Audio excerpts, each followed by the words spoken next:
जैसे अपने इंटरव्यू में जवानों के अगेंस्ट बातें की थी, तो उनके घर वालों से कैसे अपोलोजाइज करेंगे आप अगर उन्होंने मैं तो ये तय कर चुका हूँ बेटा, मैं बोल चुका हूँ बहुत सारे चैनल्स पे कि मैं इसके बारे में सोचता रहा हूँ। एक तो मैंने चैनल पे ये कहा कि मैं अपने को डिफेंड नहीं कर सकता, और अगर मेरे पे मुकदमा चलेगा तो मेरा कोई लॉयर नहीं होगा, मैं 1 घंटे में केस ख़त्म हो जाएगा।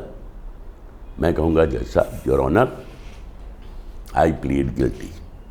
अगर उन्होंने आपको देशद्रोही का वो दे दिया तो? देखो, वो कहेंगे थोड़ी, अगर मैं कहूँगा गिल्टी तो देशद्रोही अगर सज़ा मुझे सुनाएंगे तो देशद्रोही मतलब एक सेंटेंस से देशद्रोही हो गया मैं 66 साल की उम्र में। खैर चलिए, ये भी मंजूर है, ये ह्यूमिलिएशन भी मुझे मंजूर है।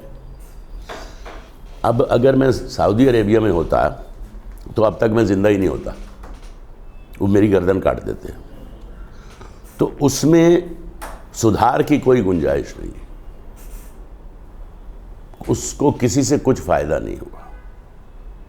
और आज अगर मैं सचमुच इतनी गहराई से ह्यूमिलिएटेड महसूस कर रहा हूँ तो मैं अब अगले सालों में ये प्रूव करना चाहूँगा कि मेरा प्रायश्चित क्या है।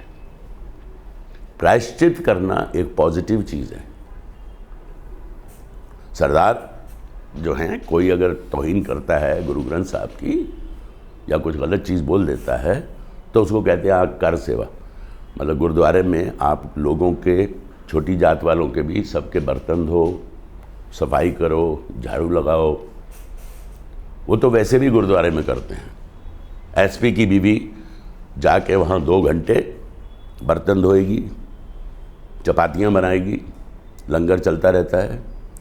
तो ये मुझे रिवाज जो है गुरुद्वारे का, कोई आए, यहाँ ब्राह्मण बैठा है, यहाँ कोई दूसरी जाति का बैठा है, छोटी जाति का बैठा है, कोई नहीं पूछता तेरी जात क्या है।